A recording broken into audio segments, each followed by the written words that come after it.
wabarakatuh. Halo teman-teman, kembali lagi di Sharing Mantan Part 21. Kali ini kita akan membahas tentang macam-macam bukti transaksi. Yuk simak penjelasannya. Bukti transaksi keuangan. Bukti transaksi keuangan merupakan aktivitas sangat penting dalam akuntansi keuangan. Ada dua pihak utama yang terkait dengan bukti transaksi, yaitu pihak orang yang ingin membeli jasa atau barang yang terkait dengan orang luar yang ingin membeli menggunakan barang atau jasa, dan pihak usahawan, pengusaha yang menawarkan sesuatu untuk dibeli. Sebagai contoh sederhana, bila berbelanja ke supermarket, Superindo, Alfamart, Indomart, dan atau ke Grand Mall. Dari transaksi itu akan memperoleh bukti penerimaan barang yang sekaligus berfungsi sebagai bukti pembayaran. Bukti ini bisa kita namakan struk belanja. Bagi pihak akuntan perusahaan, bukti transaksi keuangan ini bermanfaat untuk menyusun laporan keuangan. Macam-macam bukti transaksi. Bukti transaksi ada dua, bukti intern dan bukti ekstern. Bukti intern merupakan bukti pencatatan untuk transaksi keuangan yang terjadi di dalam perusahaan itu sendiri. Misalnya memo yang dibuat oleh manajer bagian pembukuan.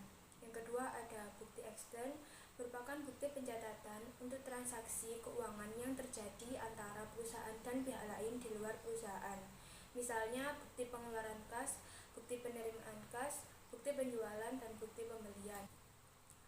Kemudian jenis-jenis bukti transaksi. 1. Kwitansi. Kwitansi adalah catatan untuk transaksi penerimaan dan pengeluaran sejumlah uang.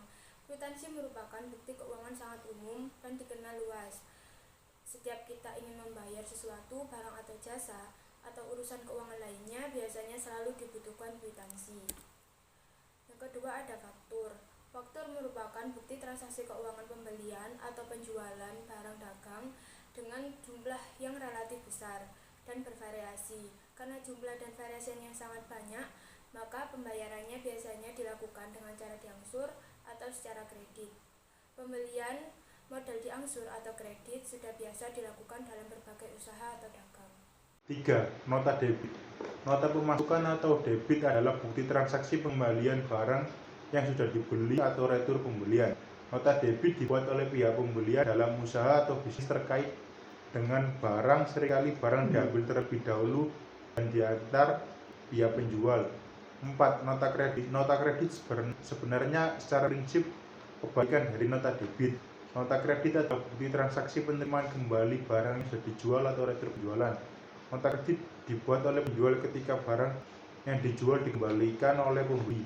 Bagi penjual barang yang sudah dijual ada kemungkinan dikembalikan dengan berbagai alasan. Dalam kondisi seperti ini maka penjual perlu membuat nota debit. 5. Nota kontan atau tunai. Bila antara pihak pembeli dan penjual sepakat melakukan pembayaran secara langsung, bayar atau kontan, maka perlu dipersiapkan nota kontan. Nota kontan adalah bukti pencatatan untuk transaksi pembelian barang secara tunai yang dibuat oleh penjual dan diberikan kepada pembeli. Nota kontan atau tunai ini tentunya dibuat setelah ada kesepakatan harga dan cara pembayaran secara tunai. 6. Cek. Cek adalah surat perintah kepada bank untuk membayar sejumlah uang kepada pemegang cek. Cek dibuat oleh pihak yang mempunyai simpanan di bank tersebut. Pembayaran dengan cek ini akan memudahkan transaksi keuangan. Yang ketujuh, bukti memorial. Bukti memorial merupakan bukti transaksi intern dalam bentuk memo dari pinjaman dan perusahaan kepada bagian akuntansi untuk mencatat suatu peristiwa atau keadaan yang sifatnya intern. Pencatatan itu secara umum terkait dengan keuangan dan biasanya untuk keperluan dan kondisi tertentu bisa mendesak atau sangat penting. Untuk apa sih bukti transaksi keuangan? Staf bagian akuntansi dalam suatu perusahaan harus mencatat setiap transaksi yang terjadi di perusahaan berdasarkan bukti-bukti transaksi yang diterimanya. Setelah dicatat, bukti-bukti transaksi tersebut harus disimpan secara rapi dan tidak boleh dimusnahkan selama periode waktu tertentu sesuai dengan ketentuan perundang-undangan.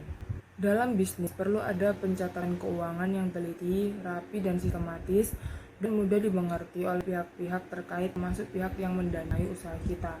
Semakin baik laporan transaksi yang disertai dengan bukti transaksi yang dapat dipertanggungjawabkan, maka akan semakin tergambar bagaimana jalannya bisnis, apakah sudah sesuai rencana atau belum.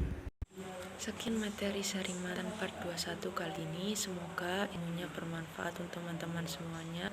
Terima kasih. Wassalamualaikum warahmatullahi wabarakatuh.